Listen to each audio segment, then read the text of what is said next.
Mesdames et messieurs, on se retrouve, voilà, Carthagène, destination, avec une belle vue sur la baie.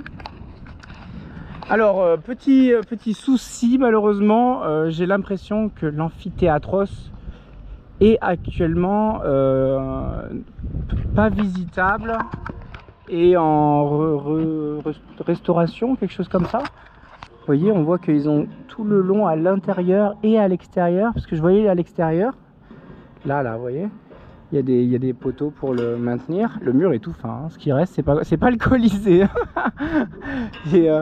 Et ils ont même fait des trucs traversants avec des barres à l'intérieur et tout. Donc bon, il n'est pas en meilleure forme, mais de l'extérieur, il est pourtant très joli. Donc on va faire le tour. On va voir un petit peu ce qu'on peut y trouver. En tout cas, très joli. En plus de ça, je vois... Ah. Je vois ici une grande tour, vous voyez, avec marqué Entrada. Et avec sûrement... est-ce que c'est juste l'entrée ou si c'est un musée, etc. En tout cas, j'imagine que de là-haut, on doit avoir un très joli point de vue sur l'amphithéâtre. Nous, on a la trotte. Alors, les escaliers, je vous aime bien, mais non, merci. Parce qu'elle pèse un âne mort. Hein. Ça pèse, je crois, c'est 15 kilos, un truc comme ça. Et puis, bon, la chaleur et compagnie, etc. Mais par contre, regardez, voyez, on va déjà en profiter quand même. Puisque à l'intérieur, ça n'a pas l'air d'être non plus folichon, il y a des plantes de partout. Mais on peut quand même apprécier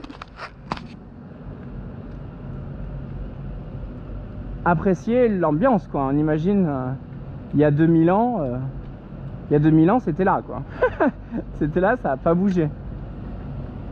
Moi, j'aime beaucoup, je suis très touché par ces choses-là.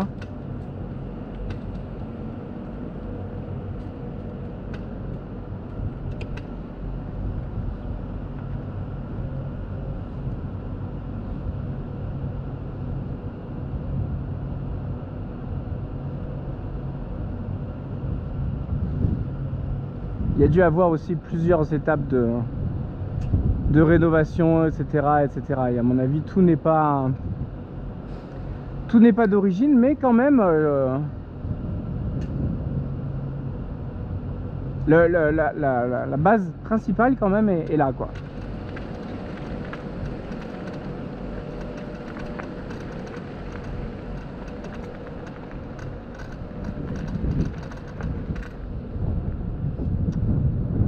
Ah oui, alors ça à mon avis ça a été rajouté après.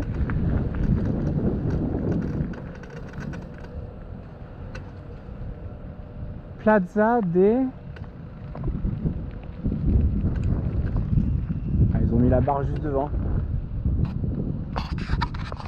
Je vous mets la main vous aussi, comme ça vous n'êtes pas ébloui. Plaza de Toros. Ah, Toros peut-être. Et oui. Ah bah c'est écrit là, regardez, je suis bête. Toros, exactement. Canon. Oui, réutilisé par la suite, j'imagine, pour les corridas. Et là-bas, je vois encore une beauté, une mer. C'est vraiment impressionnant, hein. C'est très joli, hein, d'avoir ça au milieu de la ville. C'est un vrai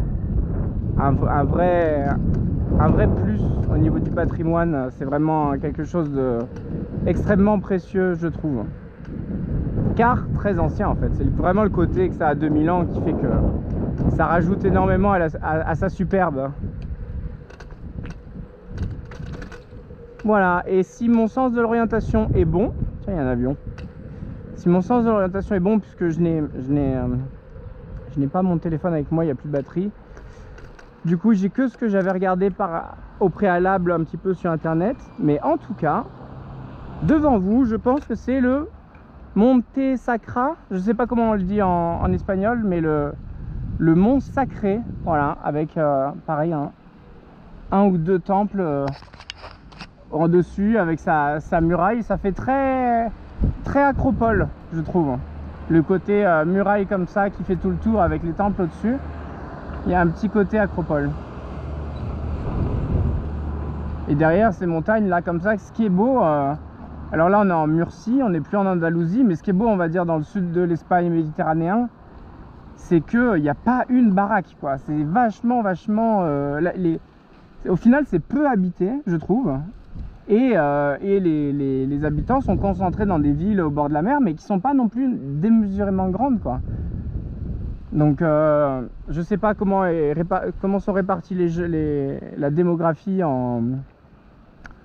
en Espagne, mais c'est vrai que bon, c'est une région qui est quand même, en tout cas, peuplée ou pas, mais quand même condensée, et surtout qui laisse comme ça ces beaux paysages. Qu'est-ce que c'est beau de pouvoir voir, admirer comme ça, sans avoir une grosse route ou des grosses antennes qui passent en plein milieu, qui est en hauteur. Bon, il y a une cheminée dégueulasse là-bas.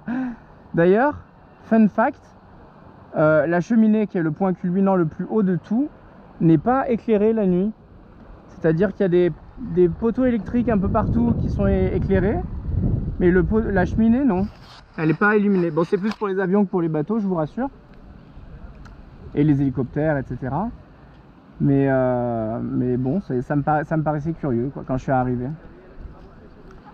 Voilà, bah écoutez, sur ce, je vous laisse un peu vous imprégner de l'ambiance. Aujourd'hui, les musées sont fermés, demain les musées seront ouverts. Évidemment, je vais pas y aller avec la GoPro, mais je vous en donnerai peut-être certains retours. Voilà, d'ici là, on va aller pour la prochaine vidéo se balader en ville et voir le théâtre qui, lui, pour le coup, est très bien. Je pense que j'ai confondu avec le théâtre qui, lui, a l'air très bien préservé. J'ai vu qu'il y avait des gens qui étaient réussi à rentrer dedans. Moi, de l'endroit où j'étais, c'était pas possible, donc je vais essayer de faire le tour, essayer de voir si c'est payant, si c'est gratuit, etc. Mais en tout cas, voir comment vous amener là. En tout cas, la topographie des lieux est très jolie et même historiquement, même stratégique au final, hein. On peut comprendre que là, avec tous ces espèces d'acropoles là, de mini montagnes en plein milieu de la ville, plus les montagnes qui entourent, plus la baie qui est protégée, c'est quand même un endroit stratégiquement, naturellement très intéressant au niveau de stratégie militaire ou civile, quoi, au niveau de développement d'une civilisation, mais surtout au niveau oui, stratégie militaire avec ces... Donc on peut imaginer que les batailles devaient être rudes ici. Les batailles devaient être difficiles. Voilà, je vais vous amener dans des endroits merveilleux encore. Je vous laisse sur le Plaza del Toros, qui anciennement est l'amphithéâtre romain. J'espère pas vous dire. Et je vous embrasse. Voilà, je vous dis à bientôt. Bye bye.